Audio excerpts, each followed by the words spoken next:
was with my mother when she was diagnosed with breast cancer. I was with her when she was told her cancer had returned. I was also with her the day she died 5 years after her original diagnosis.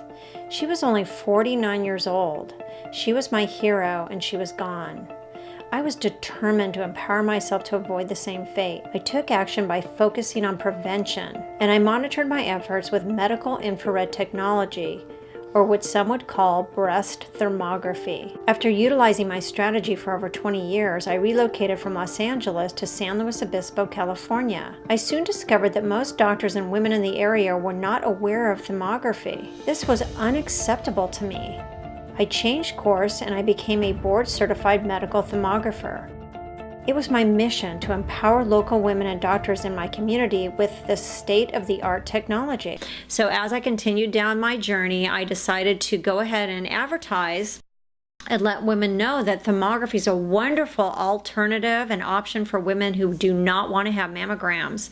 I mean, even the United States government warned us that, mammograms could be dangerous and actually lead to cancer and or metastasize existing cancer. So I finally felt vindicated that I was right all those years, and I know that the radiologist groups and the cancer societies and even the FDA have basically sided with the companies and organizations who have a vested interest in mammography, and that's very disturbing. So I wanted to make sure that, because they have the kind of financial power to really get out there and advertise and brainwash women into whatever they want to try to manipulate us into utilizing. When I decided that I wanted to put the word out that thermography is a wonderful alternative for women of all ages, all breast types, totally non-invasive.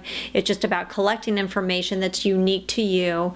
All of a sudden, it seemed to be that I had basically poked the hornet's nest. Ladies, are you looking for an alternative to mammograms? Breast thermography is focused on prevention and earliest detection. No radiation, no compression. Learn why more women and doctors are turning to breast thermography. Who knew that this simple commercial would cause such a firestorm? This led to an unexpected turn of events. Not only were hundreds of women sharing their personal horror stories with me, stories of deception, bullying, unrelenting fear, and brutality, but doctors were also coming forward with warnings of dangerous medical practices commonly used. This was not just at a local level, it was much bigger than that. My partner and I were determined to give the victims and advocates a collective voice.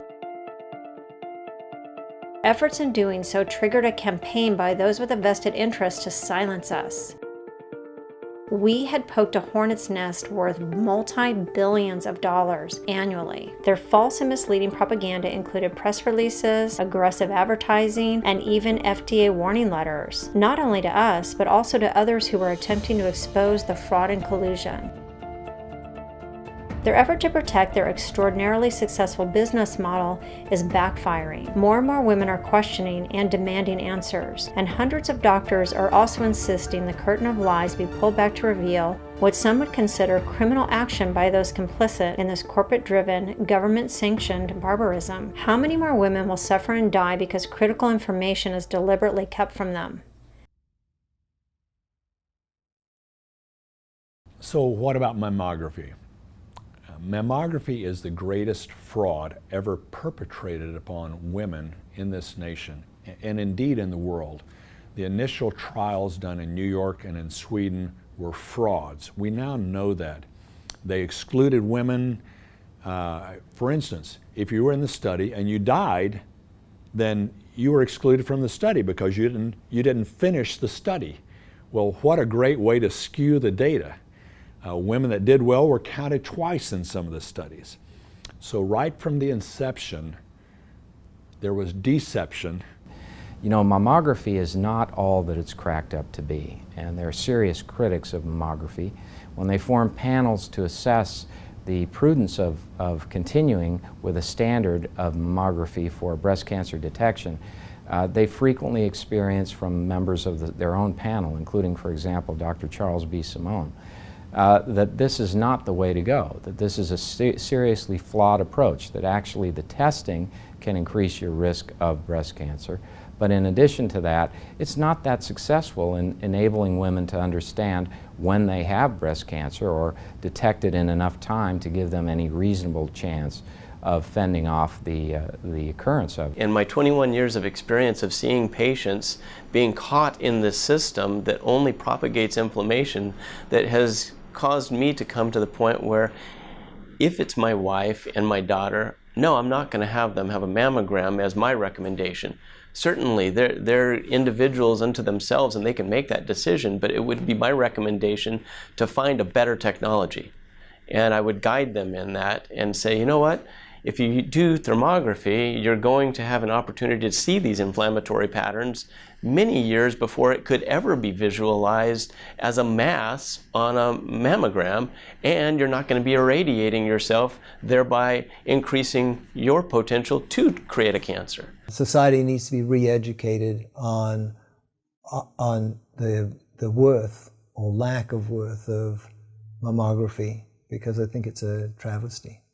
And many recent studies show that women who get their annual mammogram are at higher risk for breast cancer, probably from the radiation, probably partly from the incredible pressure put on the breasts to create the mammography picture. Mammography is an outdated study. It is a study that makes no sense. It makes no sense because you are putting 44 pounds of pressure on the breast, which is the equivalent of 3 bowling balls, so take that as a visual. You are radiating women, and you're trying to find out if they have a disease that's caused by radiation by giving them radiation, which in itself makes it illogical. So when my mom died of breast cancer, and again, I'm looking at my patients getting younger and younger and younger, and even if they're following what's, said, like, so you get your mammogram, and, at young ages, it's not so good because you can't really see through the breast tissue with that. So a lot of times people present with tumors that weren't caught, that way.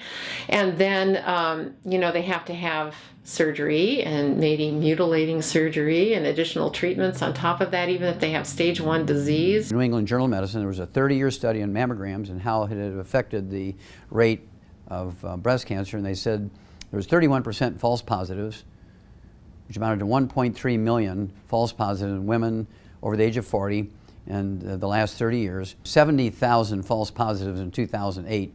And these women's breasts were all cut off. They were given chemotherapy and radiation, told they were cured, and they're put in the cure column as great advertisements for the benefits of mammograms, and guess what? They never had breast cancer to begin with. And it will make you weep when you see what's been done to our women. And the head of the American Cancer Association, whose name is Otis Brawley, who's a physician, has said things like, we need a 21st century definition of cancer, we need a better breast test, and most recently, the comment which is, we're way over treating cancers because most breast cancers, when found on diagnostic testing, would not cause a significant change in the longevity of the woman that we're testing, because the cancer that has been found is not a cancer that's life-threatening. And they're doing it on patients with DCIS, which not only the American Cancer Society, but a number of physicians are saying, why are we treating DCIS like cancer when it isn't? Breast calcifications seem to be on the rise. Breast calcifications can occur because you're taking calcium supplementations without a balancing amount of magnesium. The magnesium will dissolve the calcium and not let it build up in breast tissue or heel spurs or kidney stones or gallstones or even fibromyalgia scar tissue. This is where calcium will precipitate, and it's also precipitating in our blood vessels, in our arteries, causing heart disease. And we've got 3 new studies, British Medical Journal, showing that women who take calcium supplements are building up calcium in their arteries and are at higher risk for heart disease. So it's also building up in breast tissue.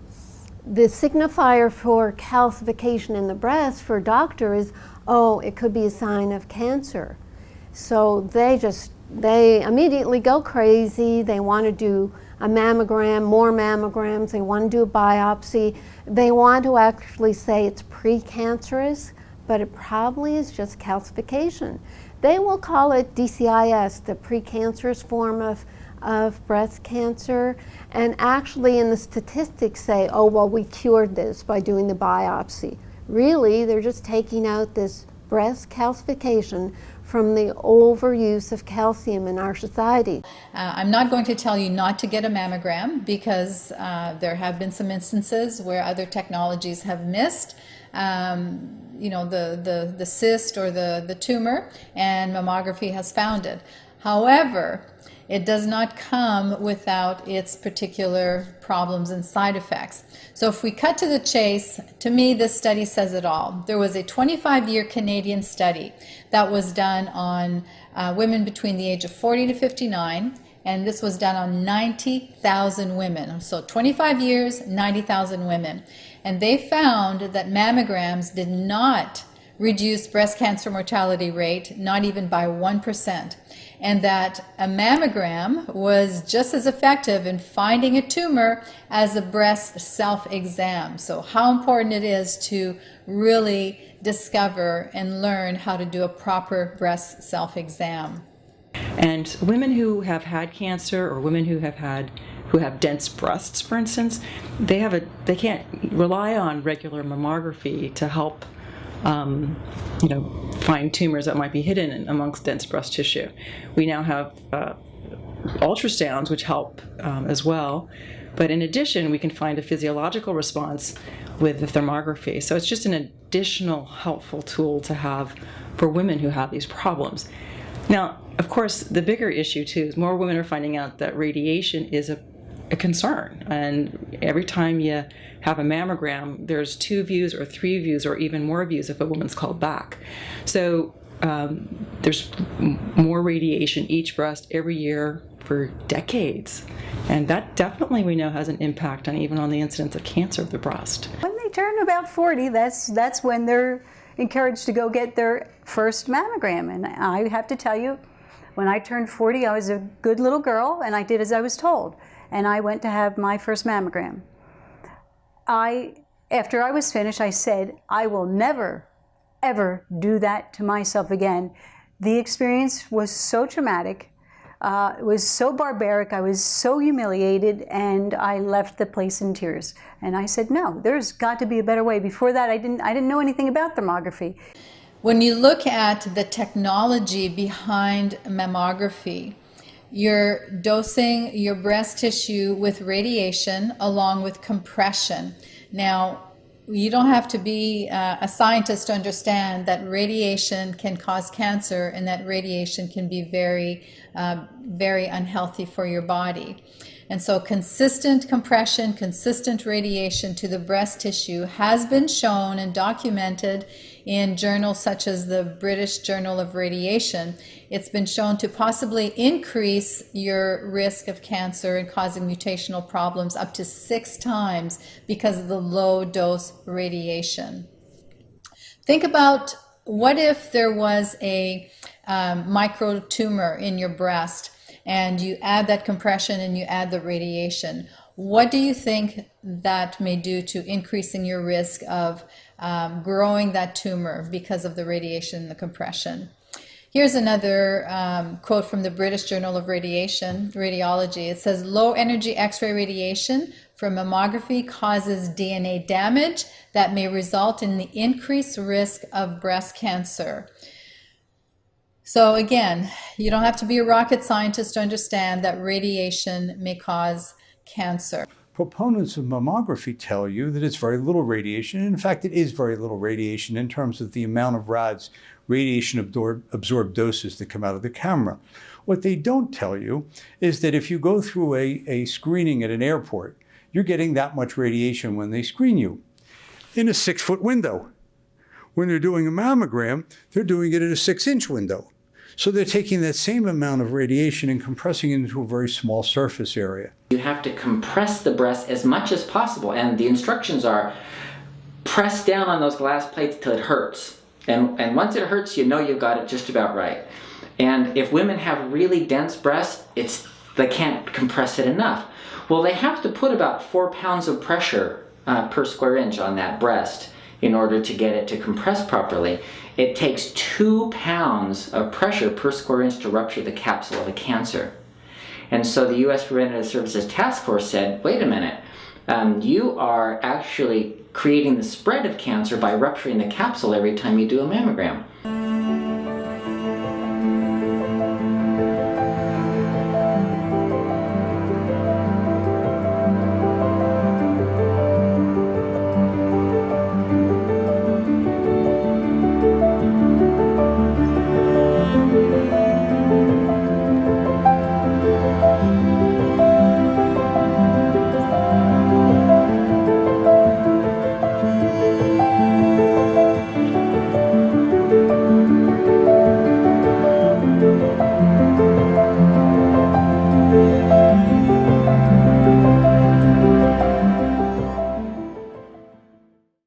And there's no instructions about anything that you can do to lower your risk. So for me, it was like, so you go in and it's like a game of Russian roulette. You know, what year is it going to get me? And because I had so much work with breast cancer patients, you know, and all I see are breast cancer patients, is like, you know, your view of the world gets skewed when you're seeing so much of that. And so for me, it was like not a matter of if I was going to get breast cancer, but when I was going to get it is how I was feeling. And I thought, okay, that's not really a good place to be. And you know, to go in and feel like there's nothing you can do and you're playing this game of Russian roulette again, it's like the most disempowering thing. And I thought, I don't want to live my life that way. I've been a breast imager for over 20 years, so I know firsthand how painful it is to have a woman who's been getting regularly screened for breast cancer come in with a new lump that turns out to be a cancer. And she's completely devastated because she's been doing the right thing and yet gets a breast cancer that wasn't detected by screening. The reason that happens is because of dense breast tissue. And the problem is that on a mammogram, dense breast tissue looks white and cancer looks white. So it's been described as trying to pick out a snowball coming at you in a blizzard. You just can't see it coming. This will show you what I'm talking about. This is a woman with very little breast density, and here's a woman with almost a whiteout breast density. Both of them have a 7 millimeter invasive breast cancer. The woman without dense breast tissue, you can see her little cancer right there. This woman, you can't see her cancer. It actually turned out to be at about 12 o'clock somewhere in this region, but it's completely covered by her dense breast tissue. So we have other tools, but women don't know to ask for them. In fact, most physicians are not even aware of this problem. So what are the alternatives? What can you do? Well, we're talking about thermography, and thermography has been a technology that I personally adopted back in 2005, and it was very, very helpful for me in monitoring my health as I was going through my journey. Now, thermography is wonderful because there's no compression, there's no touching, there's no radiation. And basically the technology behind thermography is very simple. What it's doing is it's reading the infrared heat that's being emitted from your body, and it's picked up through the camera and translated into a software onto the computer as an image. Red indicates more heat. Blue and green is cooler, so that lets us know that there's less heat in that area. Now, what does heat have to do with your breast health? Well, we know that if we sprain an ankle, what happens? Inflammation sets in, it puffs up, it gets hot. Well, the same thing happens in your breast tissue. If there's an imbalance in the tissue, if there's physiological changes that are occurring that's causing more inflammation in the breast, whether it's hormone imbalance or whether it's the development of more blood flow to feed a tumor, that's called angiogenesis and neovascularity, or new blood flow, because cancer is very smart. It's going to create its own blood flow to feed that tumor. So if there's more heat in the breast area and there's specific patterns, then that can alert you to the fact that there's some issues going on in the breast.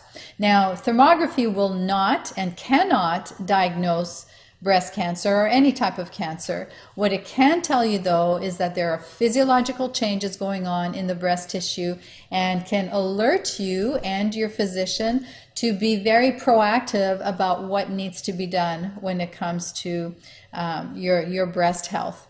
Thermography, in my opinion, is the most misunderstood of all breast imaging. It's not a screening test for breast cancer. It really should be thought of as a risk assessment tool. I started doing thermography in my practice because I felt women who were seeking thermography were very underserved. They did not understand really what the test could or could not do for them, and were not receiving any accurate information at the places they were going.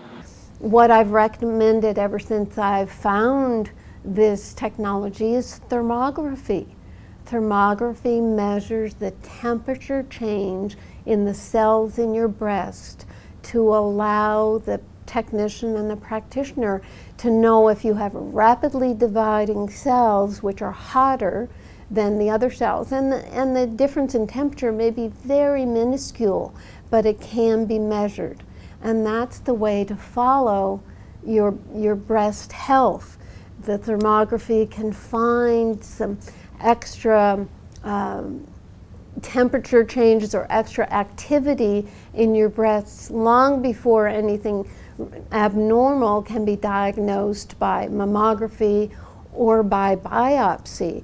And in the hands of naturopathic doctors or holistic doctors, we know what to do to detoxify the breast. We know to take extra magnesium, to use some castor oil packs, to detoxify the whole body, to use coffee enemas to detoxify the liver and support the hormones by detoxification. So we know what to do, whereas thermography will probably never catch on in allopathic medicine because they don't know what to do 5 years before the cancer shows up. They will wait on your tests until something shows up and then they'll do surgery. So it's really, much more effective to do the thermography, do it every year or 2 years, and not even wait for anything to happen, but follow a lifestyle where you're detoxifying, you're taking plenty of magnesium, and you never develop breast changes. The one thing I did want to point out was that with a new 3D mammography, where there are multiple photographs or x-rays taken for the same mammogram, there's about a 3% higher radiation involved now. So even though they might be a better mammogram and you might be able to see more, it's going to be more radiation for that woman. So I think we're going to have to screen who gets those mammograms, who is going to be at risk for, who's going to take the risk for having higher radiation to find a cancer. And I think that's really important. So then they tell me, we have this new thing called 3D mammography. So what we're going to do is we're going to take a 3D mammogram. And then again, what they don't tell them is before we take a 3D mammogram, we're going to take a regular mammogram, and then we're going to take 3D images using a CAT scanner, which means you're getting 3 to 4 times the radiation you were getting with a regular mammogram, and you're not getting any better resolution or any better answers. So we have this myth that's propagated upon the females of this country, because most men don't have mammograms, that mammograms save lives. Well, I don't understand that, because if a mammogram is showing you a tumor, after you already have the tumor, what are you going through for longevity? And what is the quality of your existence after that? And more importantly, going back to Dr. Broly, did you really need all that anyhow? Because the mammogram is unable to differentiate between cancers. We understand that no diagnostic test that's available for breast disease diagnoses cancer. Biopsies diagnose cancer. Other tests will give you the idea that they might localize a lesion, but they don't diagnose cancer. So you now have women who are having biopsies, lumpectomies, mastectomies. I have women that come in and had mastectomies for DCIS. It's revolting. And we're going through all this with this great tactic of fear. If you don't have this done, you could die. If you don't have this done, it's going to spread through your body. And that's not based on science. That's based on the fear factor.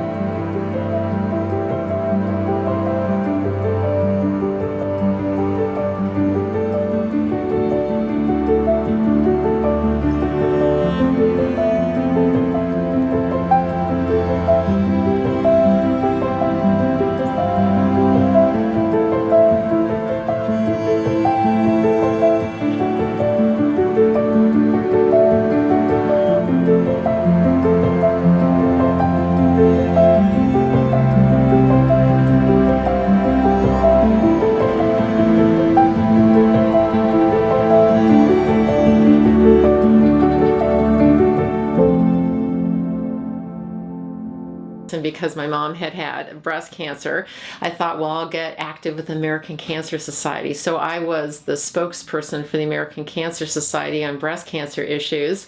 And I was trained to say that we don't know what causes it and we don't have any known cures. So the best thing that women can do are mammograms and breast exams in the hope of catching it early to save lives. And it was like, well, that didn't work for my mom. The Nordic group, the Cochrane group in Norway, studies outcomes. They take data from all over the world and they look at the data outcomes, and they take these outcomes and they publish them, and they rarely offer opinions because they're data people. But they offer an opinion in mammography.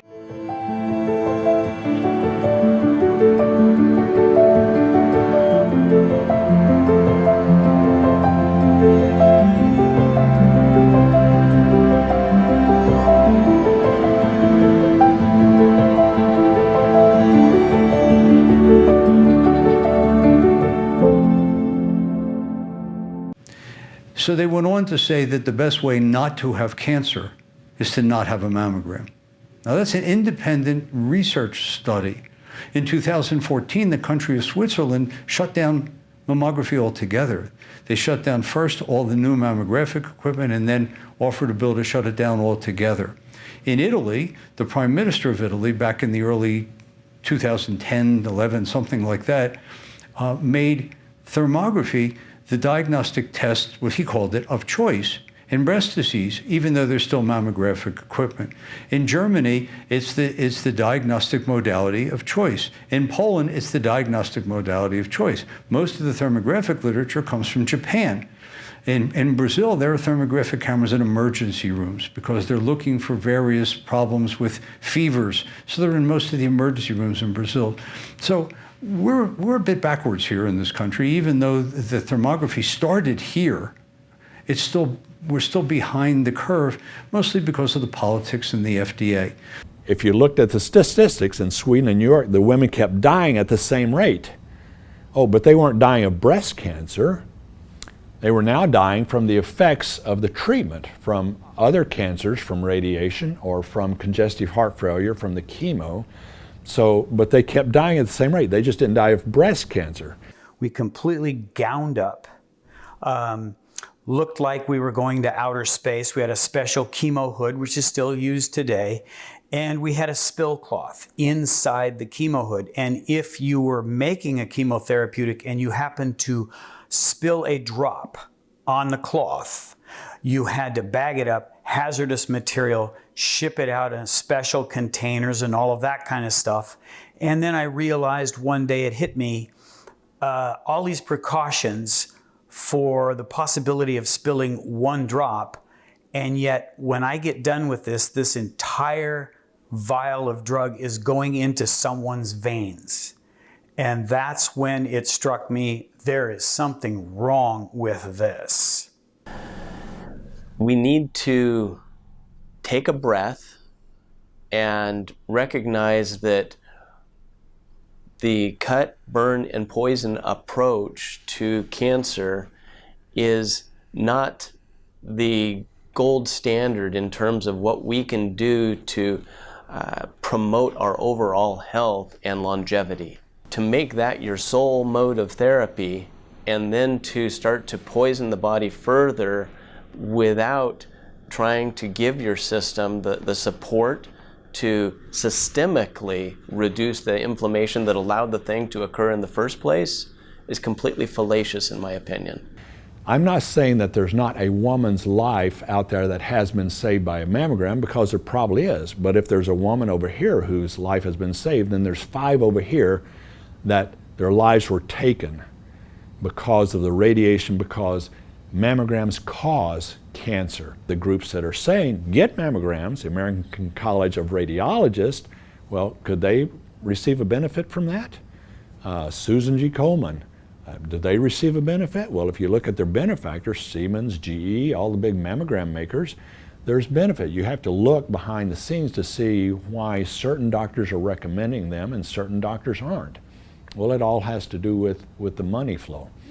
And they say, stay away from x-rays if you don't want to get cancer, and then they say, oh, you got cancer, let's give you some x-rays. There's something, it's cognitive dissonance there.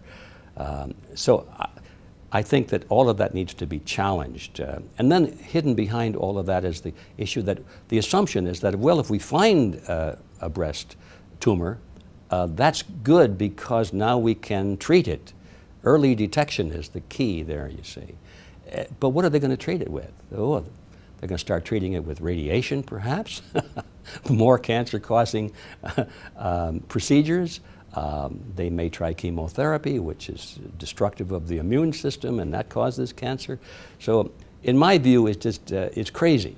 I just have to say I'm not a doctor, and I want to tell everybody that up front. But from my independent research and the lessons I have learned, I think that would be the last thing in the world that I would want to do.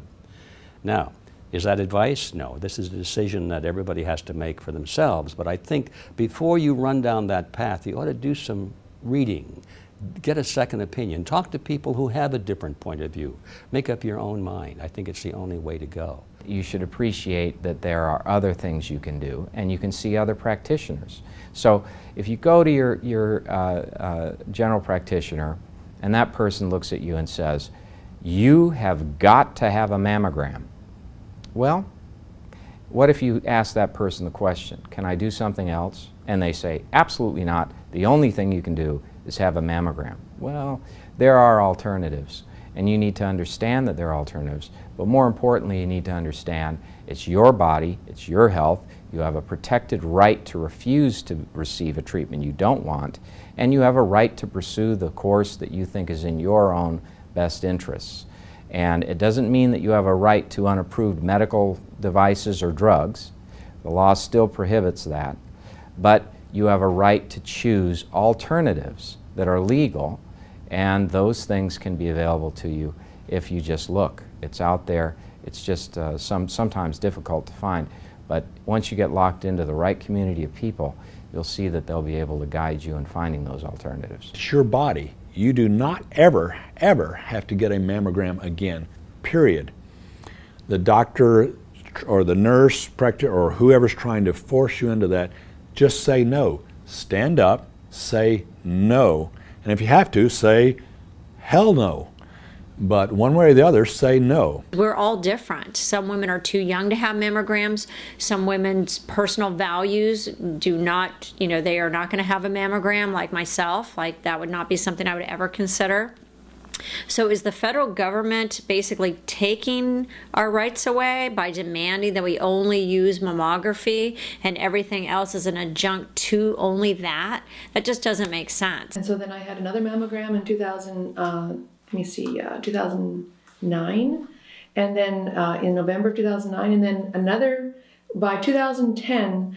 It was just really bothering me to the point where I told my doctor, something is wrong. I know something is wrong. I can feel it. And then in July of 2010, I was lying in bed one morning and I found a breast lump. And I told my husband, I have a lump. And he says, well, you're going right back and you're going to ask this time for a mammogram again and make sure they can find it. So I made an appointment, like the next day, called my doctor. I have a lump, doctor. He says, okay, we'll send you back for another mammogram. You had one back in November. Well, we'll send you again. Went back to the same place. And this time I told the technician, I have a lump. It's right here. And so I showed her. And so she did all the mammogram testing, and she says, I can't find it. And so I took her hand, I placed it on my breast. I says, can you feel it? And she says, yes, I can feel it, but I can't see it. And so she took the test, she did the test, and on the write-up on the test, it said very clearly, no malignancy, no suspicious findings, you're okay, it's all clear. So I was supposed to be just they were telling me that it's all up here, it's all in my mind. I really didn't know what a diagnostic mammogram was. Well, the next thing you know, we're in the, the squishing machine, as I love to call it, and they bring it down nice and slow, and they bring it down and go, okay. And then I figured at this point, it's like, okay, that's enough. And that's when it was announced to me by the technician. They go, okay, hold on. The next part is going to hurt really bad. I'll be as quick as I possibly can, but the next part is going to hurt. And then that's when that machine slammed down on my breast so hard that I couldn't breathe. And fluid came from my nipple. And I had hung onto the machine so hard that I had bruises on my arm. I was so immediately traumatized. I was like almost like a zombie. Like you had just been in a car accident and you don't know what the heck happened. And I was just literally numb. And as I stood there, I saw other women coming into this imaging, and I thought to myself, I wonder what they're here for. Are they here for the same thing? Should I tell them? Should I tell them, don't do this? That I couldn't believe these people did this to me. That how could they be so callous? How could they not tell me ahead of time that this is what a diagnostic mammogram is? And oh, by the way, we notice in your reports that you have dense breasts, and maybe we can recommend something else for you. Because it was only through my own research that I had found out that there are other options for women as a whole. And then I also found out, in particularly for women who have dense breasts and fibrocystic and fluid-filled lumps and stuff like that, that there are other things that can be done to get a reading of what is happening in the breasts. And it was such a horrific experience, and I don't want anybody to go through what I went through. I told all my girlfriends, they were horrified. And I said, don't ever do this. Run as fast as you can. Never go through this. Never have a mammogram. Never allow them to hurt or damage or compromise your gland. Another thing about mammograms is the compression of the breast tissue. And, as a woman, you instinctively know this is wrong. It's being smashed, it hurts, it feels like something's popping, it's not right. And I think it could have contributed to worsening of my condition, and I'm sure in many people's cases it does. When you squash something that's not good and you smash it and bruise the tissue, you're going to have leakage out into the surrounding area, perhaps traveling of cells and blood going out into the tissues and things. And I think that's really another danger with mammogram beyond the radiation, just the bruising. And it's brutalizing. It's inhumane. There's no reason to treat a woman this way. Though some of the radiologists in San Luis Obispo County did not welcome breast thermography and aggressively continued to campaign against it, a progressive radiologist in Santa Barbara actually invited me to image out of her practice.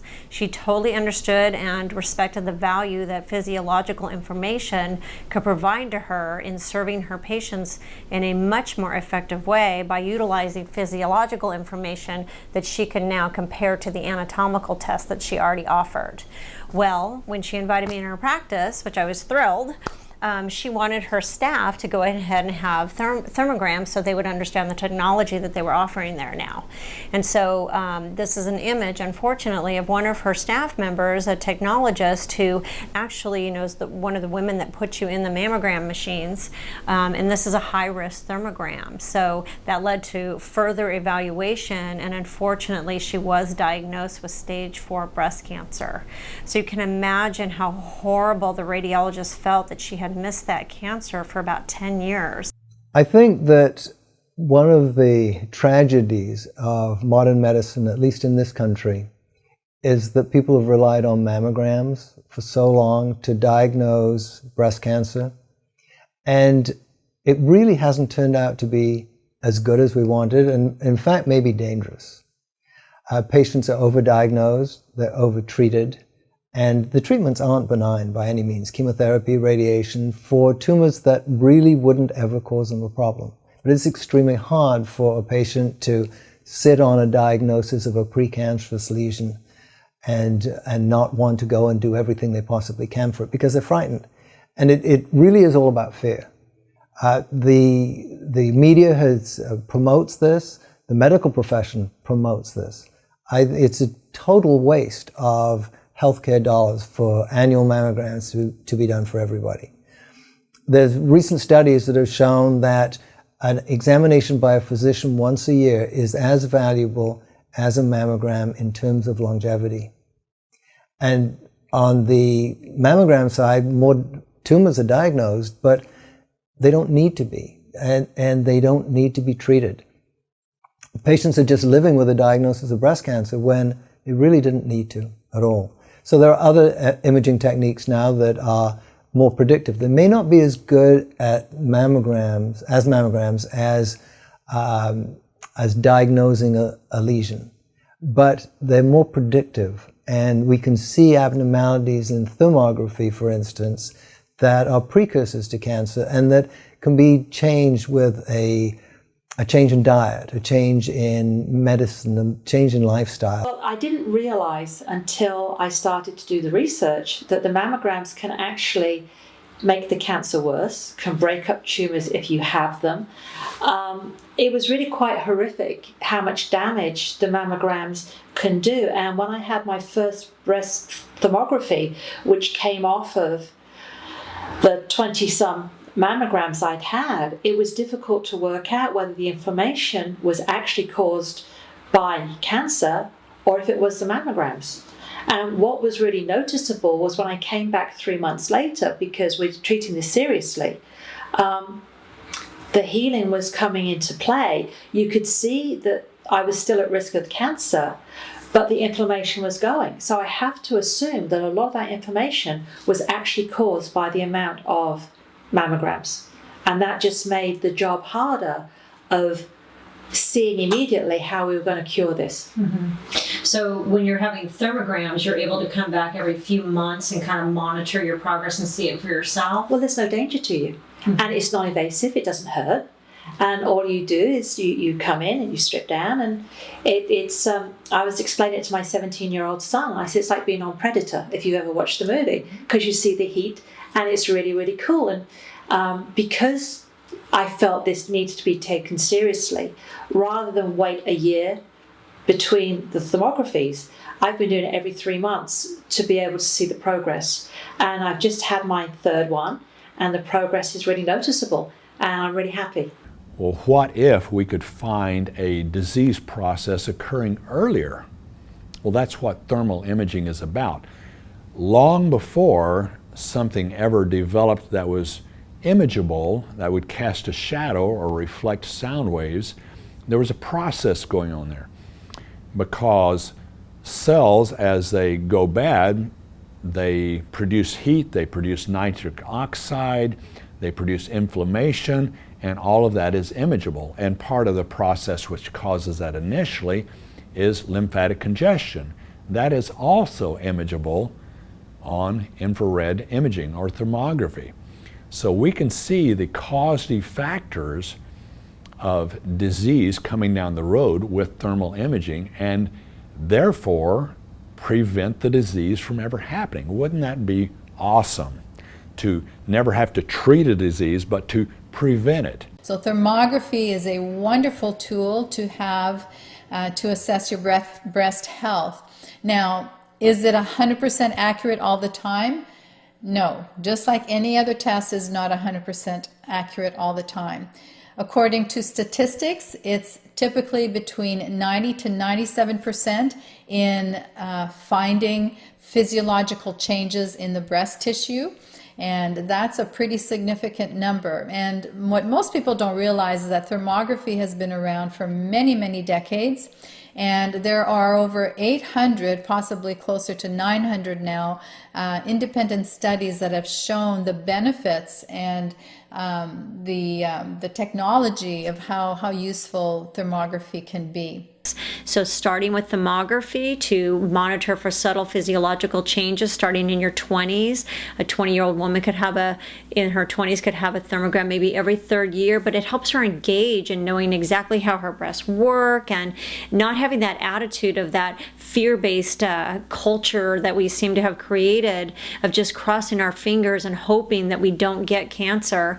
So every year when a woman goes in and gets a mammogram, she's basically crossing her fingers and hoping that she's not told probably the most devastating news that she'll ever get in her life. When you see that there's these technologies that we have failed to embrace and choose the exact opposite, it makes you wonder, what are we really doing in healthcare?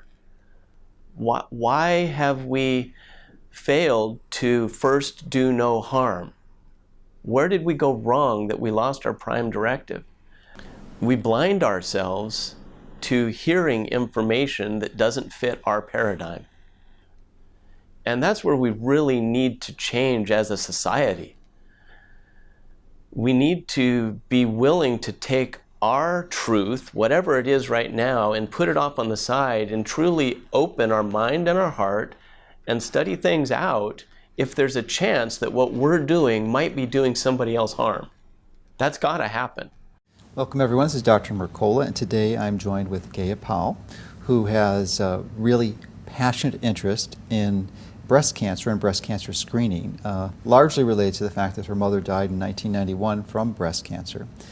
So there is a large industry that has evolved out of this. Mammography is ionizing radiation. Mm-hmm. There is just no question, it's non-controversial. It increases your risk of cancer. The question is, how much does it increase it? Mm-hmm. This physiological alternative that you're referencing, which is an interesting way of referencing it, I hadn't heard that approach before, but it makes a lot of sense, just like taking your oral temperature. You're looking for signs of temperature change. And with mammography, you have ionizing radiation. But with thermography, there is no radiation, but you are measuring a form of heat radiation that you are making, that the instrument's not making, that you are making. Mm-hmm. And the sensor is detecting your radiation. Mm-hmm. And the reason why it's so effective is because it detects it at a far earlier stage, because typically it detects it when it's not seen by mammography, when it's in this inflammatory condition. And part of the process of inflammation is increase in temperature, which is what this device detects. Right. Zero risk. Mm-hmm. As much risk as taking a photograph of yourself. Mm-hmm. Exactly. Nobody touches you. It's mm-hmm. completely harmless.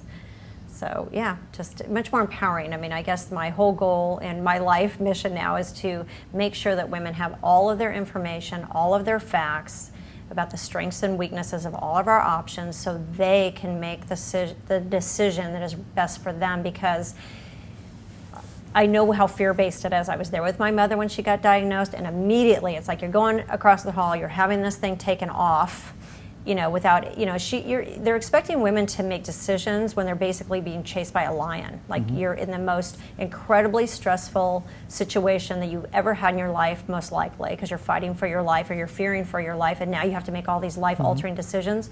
Well, ladies, nobody wakes up with those decisions but you. Not your doctor, not your oncologist, radiologist, surgeon. It's about taking a breath and not being forced into anything you're not comfortable with. Having a mammogram or a thermogram or anything that you're not comfortable with. and especially once it gets to a more serious situation, to your hair is not on fire. So I just want to make sure that women have all of their information so they can make the most, the best decision for them personally. Important message that tends to be suppressed quite effectively by these large corporate interests that have billions of dollars or tons or maybe even hundreds of billions of dollars to be generated through the traditional diagnostic Absolutely. process It's that's quite being the used. machine. Yeah, and it is a machine. Yeah, don't get gobbled up by the machine.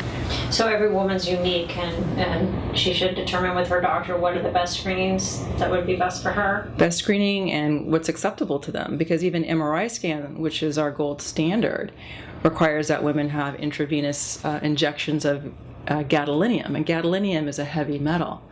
And so that heavy metal gets directly input into your veins and has to get excreted.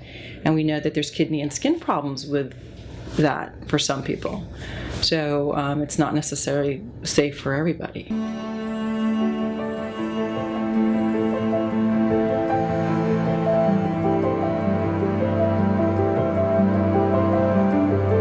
For a woman to go up against the paradigm that is now in existence takes a lot of courage.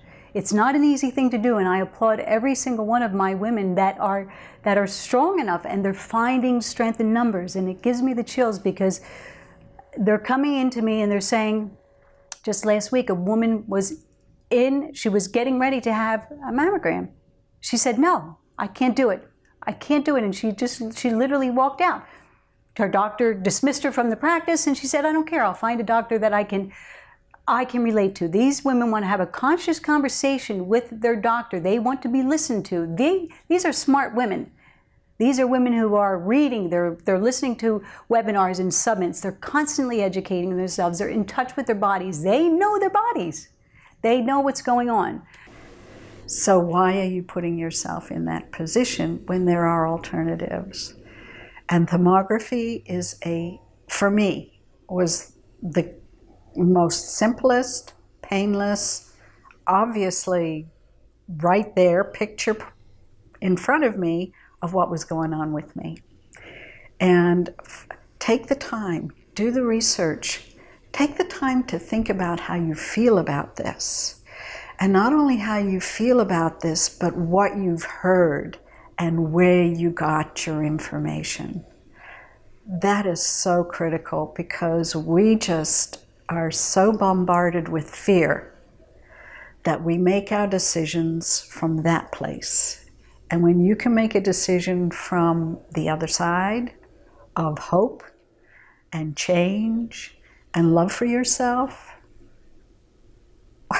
what a blessing. Thermography is the most incredible tool in our arsenal for prevention because we can see inflammation, we can see lymphatic congestion while they're in their earlier stages so that we can roll the stone back, so that we can move that backwards and bring the tissues back to full health without some of these dramatic interventions that we see that can not only mutilate people's bodies, women's bodies, and shorten their lives because of the treatments, but it's about prevention, it's about health, it's about maintaining your breast and keeping your breast on your chest where they belong.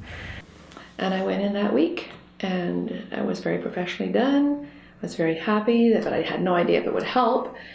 But I noticed when she took the pictures, right away, me, a lay person, doesn't know anything about thermography, I looked on the pictures, I could see a huge difference right away between one side and the other side. One side was nice and purple and blue and cold. The other side was like a big thunderbolt of white and yellow and red across my breast. And right away it said, you are at very high risk of having cancer or about to have cancer. You need to see your doctor right away. You have a very big difference between the heat that shows up on one side of your breast. I found out later it was because cancer cells produce their own blood system or their own vascularization. And it's the vascularization that thermography is measuring, the heat that's being produced in those little blood vessels. Had I known there was another way of finding a baseline and for your breast health, and then following it year by year to see if there's any changes. And that's what I found that thermography offers.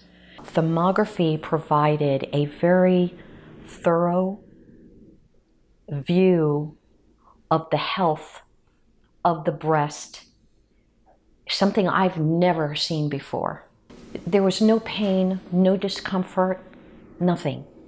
It's absolutely wonderful. It's like somebody taking a photograph of you from a distance, except for, your boobs are naked, that's all. It's a wonderful use for thermography to actually take it into, let's say, college campuses. We introduce it to women when they're young and educate them about, okay, here's something that we can use, completely harmless. It's just a picture of the breast, but it shows us the physiological state, if you have inflammation or not, which is important for every chronic disease. You can do this and then also educate them early, about what do you need to avoid, what do you need to favor, what impacts it. Because youthful people, they think that they're invincible. And so they can eat, horrible stuff and drink excessively and, they're going to be okay. But like I said, I was, actually working on women in their 20s. So the earlier we can get them, the earlier we can get them involved in their own health, and really it's something that's going to allow them to have a tremendous change in their overall health. And to me, it's like such a great access point to get young people to get interested in their health and start making healthy changes. If you can see a picture of the heat in your body, know where your inflammation is, and regularly check on that, you'll notice the changes. And that's what we're going to be looking for in your body. What are the changes? Those are going to be your red flags. At the end of the day, I think self-care is what's going to help with preventing disease. I wish I'd had the same knowledge. I wish I had been aware. And I hope that what we're doing now is making people more aware, women more aware, that there is another diagnostic tool.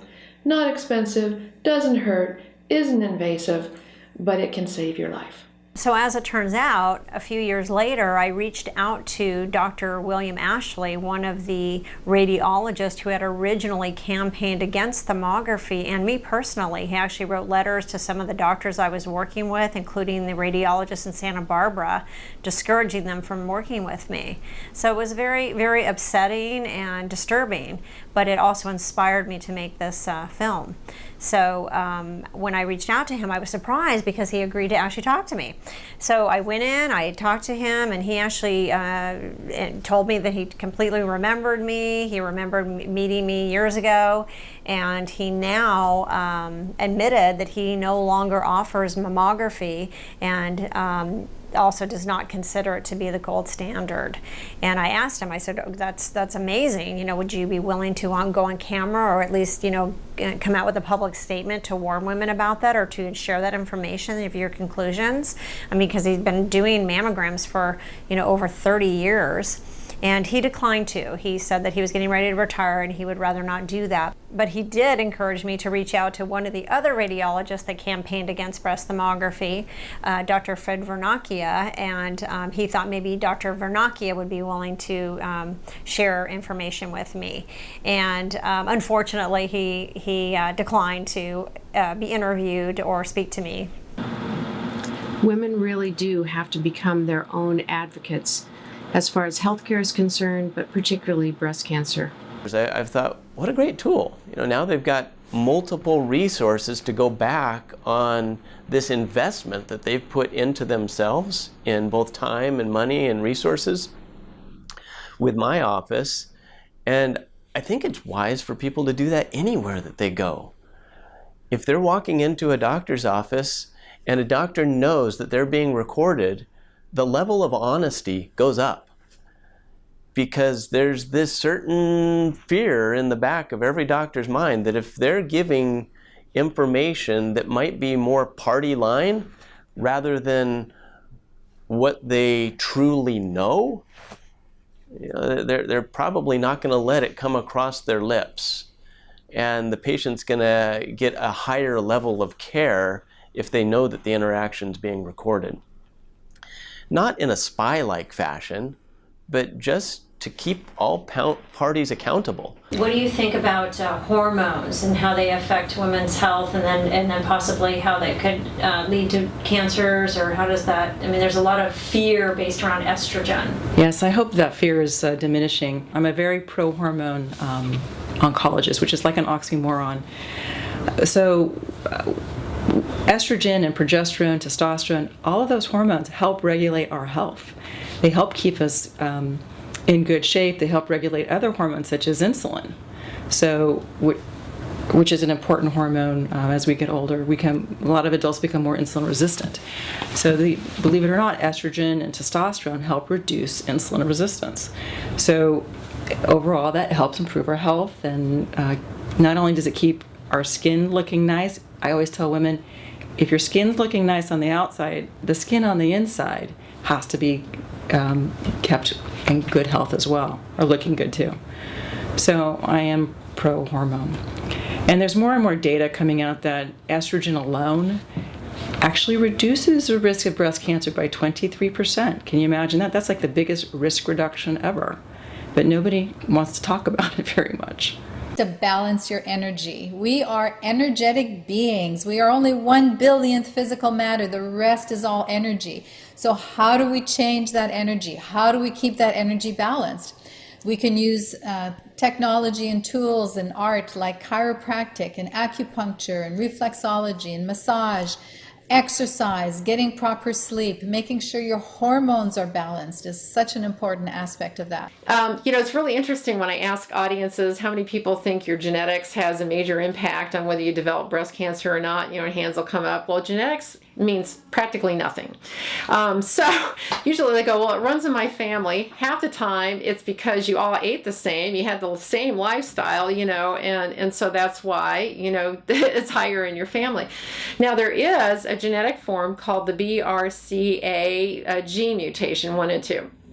And we used to think that, our DNA was just this static molecule, kind of the information for our anatomy and physiology, and that it didn't change.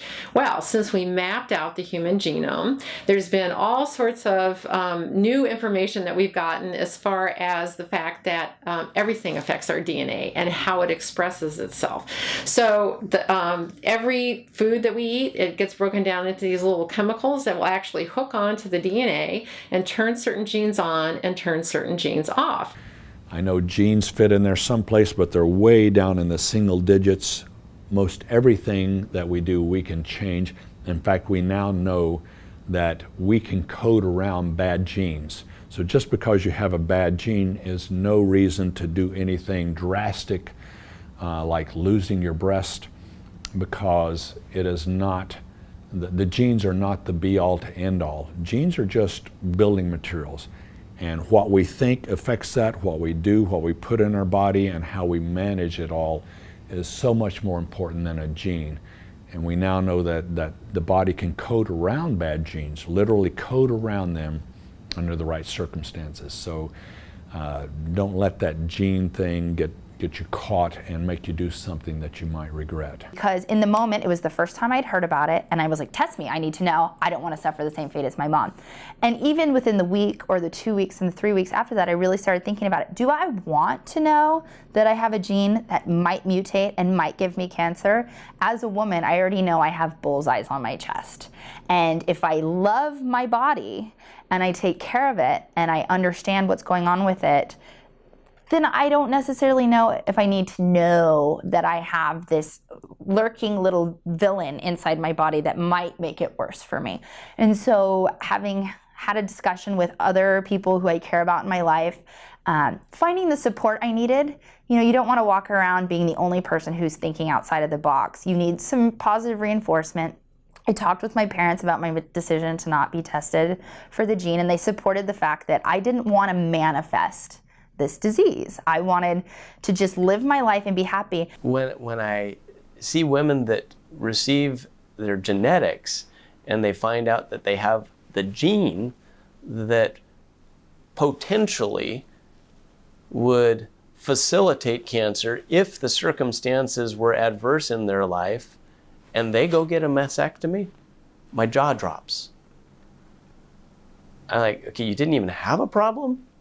and you decided to remove tissue, I'm sorry. That's when we've really, the train has completely derailed from the tracks. Those types of actions create much more inflammation and scar tissue and problems down the line than the supposed benefit of avoiding a cancer. Because remember, a cancer in the breast is not a cancer just in the breast. It's an inflammatory process in the whole body, and it just manifests in that tissue. When we're looking at health and wellness and doctors healing in this fashion, it feels barbaric to me. It's very hard for me to hear about women and about doctors who are women who are suggesting these types of surgeries to their patients. I find it unnecessary. If a diagnosis is made, then I think options should be made about how we're going to treat this breast cancer that has shown up. But until then, I find no reason to go in and cut out breasts. Of course, you're first in shock. The shock is so bad that sometimes you go numb. You feel like you've just been hit by a Mack truck. You have no idea what to do next. But the doctor's in front of you telling you, okay, we can schedule you for surgery next Thursday. Will that fit in with your schedule? And you want to say, just a minute. I don't know anything yet. I didn't have cancer in my family. I didn't have friends that had cancer. I didn't know anything yet. And I wanted to tell him, wait. I mean, I've had this in my body for the last, for sure, 2 years, who knows, 5 years growing. I need a week or two to figure out what to do. I didn't know how long I needed, but I needed some time just to breathe and figure out how to get control back. What's very difficult for her to deal with is all of the flack that she gets from her family, her friends, her doctors, her surgeons who are now involved, all of those people that are using fear and bullying actually to get her to do. I guess I'm going to give them the benefit of the doubt and say that they have her best interests at heart. But she needs to get in tune with herself and make an educated decision as to what's best for her. There are other things that you can do to find out if there's issues going on in your body when it comes to your breast health. There are blood tests. They're now called liquid biopsies that can help you to determine if there's the presence of cancer cells in the body. Some will determine if there's free cancer cell DNA in the blood. Others will look at specific hormones and enzymes to see if there's cancer cell production. Another important test to look at are inflammatory markers. If there's inflammation in your body, then that may be an indication that there's some imbalances going on. So whatever technology and tools you use, make sure you keep a pulse on your health. Share the information that they have with their sisters, because we're all in this together, and this is important. You know, I personally can't, it breaks my heart when I see these women coming in scared out of their minds, and the pain that they're going into, the emotional and mental and physical pain that they're in. It's just heartbreaking to me, and it doesn't have to be that way. Be empowered, be proactive. Don't fear cancer the way traditional medicine has taught us to fear cancer. Cancer is a metabolic disease, and there's a reason why cancer has developed. Cancer is present in the body because there's an imbalance in your health, in your emotions, there's toxicity, your immune system is suppressed, and these are all things that you can work on to move towards creating vibrant health. I think if you back away from the issue of breast cancer and just deal with cancer in general, if I were told or suspected that I had cancer, I wouldn't need to run out and test and see, well, do a biopsy or something, because we know if you cut into a tumor, sometimes little cells go into the bloodstream and they'll travel around, and so the act of testing for it actually spreads it. I mean, okay, if you suspect that you have cancer, or if I suspect that I have cancer, I'm going to start treating it. I don't have to test it. I said, well, what if I do, what if I don't? If I have a natural treatment, if I have natural treatment that builds the immune system, that's supportive of my health and not destructive, well, then there's no harm in treating it. Well, I believe that nutrition, I think the cure for cancer is found in nutrition. Now, we know that evidence-based natural medicine has thousands of published studies that help us to understand how these herbs and these plants affect our body by boosting our immune system, by detoxing the body, as well as killing and targeting specifically cancer cells and cancer stem cells, which are the root of developing cancer. It's the opportunity to do kind of an inventory of your entire life. How are you eating? What are your relationships like? There's so much information about the relationship between breast cancer, diseases in our body, our emotions, and our relationships have a huge impact. So, everything. How's your relationship with, your spirit, or, God, or, whatever belief system that you have. And so it's really this opportunity to kind of revamp your whole life so that it's in alignment, with who you are and achieving the best health. And when people take that on, it's like, I've seen people who've had stage 4 cancers where it's metastasized everywhere, and it's gone away. Heal your emotional wounds. Now, this is typically the most challenging and the most difficult one, because we're real good at handling tangible things, but when it comes to taking time to heal our heart, to take time for ourselves, to heal the past, heal the emotional wounds, to forgive ourselves, forgive others, that's not easy. And I know I included this essential because that was a very big one for me, and all the junk and the garbage I'd been carrying on my whole life. So it's very important to take the time to heal the emotional wounds. The takeaway really should be that Western medicine is backwards, that we are looking to make people unsick, as opposed to Eastern medicine, which is looking to keep people well. Eastern medicine has been around a whole lot longer than Western medicine, so they must be doing something right.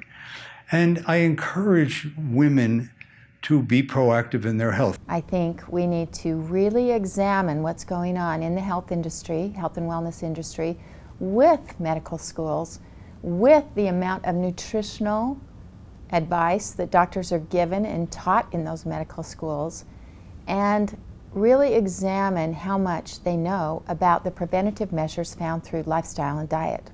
I think we're waking up. I think doctors are coming on board. I think there's a bridge that's happening, and I'm thankful for that, because nothing is lost more than if you lose your health. If you lose your health, you have nothing. It doesn't matter how rich you are, how famous you are, how wonderful you are. If you lose your health, you lose a lot of hopes and dreams, and you lose all of your life force, and you lose your ability to carry on your work.